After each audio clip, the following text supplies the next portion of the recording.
আপনি যত যাই বলুন না কেন আর যত ভালো জায়গাতেই থাকুন না কেন, নিজের শহর নিজের জন্মস্থানের প্রতি কিন্তু একটা অন্যরকম টান কাজ করে। আর এই কথাটা কিন্তু বিয়ের পরে আমি আরো ভালোভাবে বুঝতে পেরেছি। তাই তো যে যেখানেই থাকুক না কেন বৃদ্ধ বয়সে কিন্তু সবাই সবার জন্মস্থানে ফিরে আসতে চায়। আসসালামু আলাইকুম, কেমন আছেন সবাই? গত কয়েকদিন যাবত আমার মনটা কেন যেন একদমই ভালো নেই, কোনো কিছুই ভালো লাগছে না। তাই হঠাৎ করে আপনাদের ভাই আমাকে বলে, চলো তোমাকে রাজবাড়ি থেকে ঘুরিয়ে নিয়ে আসি। যেহেতু তোমার মনটা ভালো নেই, তো রাজবাড়ি থেকে ঘুরে আসলে তোমার মনটাও ফ্রেশ হয়ে যাবে। তো হঠাৎ করেই আমরা রওনা দিয়ে দিই মাত্র একদিনের জন্য।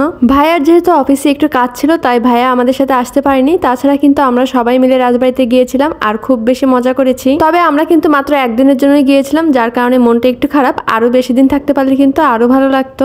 এবার কিন্তু আমি প্রায় 8 মাস পরে রাজবাড়ি যাচ্ছি। এই প্রথম আমি এতদিন ধরে রাজবাড়ি যাই না। আমার কাছে খুবই খারাপ লাগছিল। যদিও আমাদের বাস ছাড়ার কথা ছিল সন্ধ্যা 6টার সময়, তবে ছাড়তে ছাড়তে কিন্তু 6টা 20 বেজে যায়।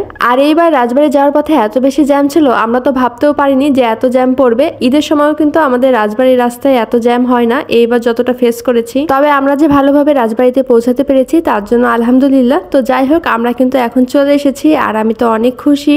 এখন এখান থেকে আমরা একটা অটো নিব আর সবাই মিলে একসাথে বাসায় চলে যাব। নর্মালি ঢাকা থেকে রাজবাড়ি আসতে কিন্তু 3 থেকে 3.5 ঘন্টার মতো সময় লাগে, তবে এবার আমাদের সময় লেগেছে 5 ঘন্টা। মোহনাটা একদমই টায়ার্ড হয়ে গিয়েছে। যাই হোক, এখন আমরা সবাই মিলে অটোতে করে বাসায় চলে যাচ্ছি। ওইদিকে আব্বু তো আমাদের জন্য অনেক সময় ধরে অপেক্ষা করছে, সে তো বারবার ফোন দিচ্ছে আমাদের আসতে আর কত টাইম লাগবে জানার জন্য।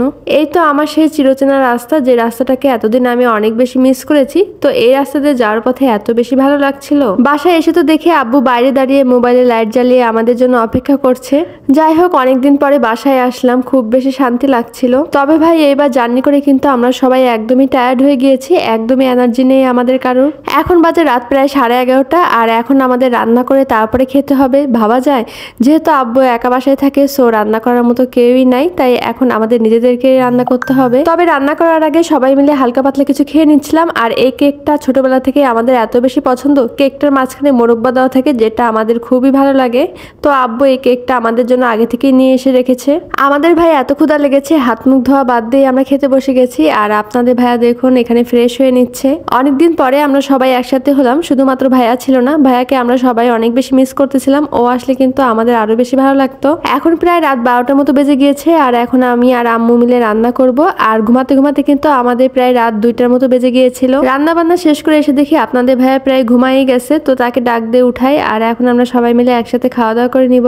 রাত্রিবেলা যেহেতু অনেক তাড়াহুড়া করে রান্না বান্না করা হয়েছে, তাই আর বেশি কিছু করতে পারিনি। এখানে কচুরমুখী ভর্তা আর ডিম ভুনা করা হয়েছে। সবকিছু কিন্তু আম্মুই গুছিয়ে সব কাজ করে দিয়েছে, আমি শুধু ডিম ভুনা আর ভর্তাটা করেছি। যাই হোক, ভর্তা ভাত কিন্তু আমাদের সবারই অনেক বেশি পছন্দ আর ভর্তাটা খেতে অনেক বেশি মজা হয়েছিল। তো আজকে খাবার খেতে খেতে এখানেই বিদায় নিয়ে নিচ্ছি। আল্লাহ হাফেজ।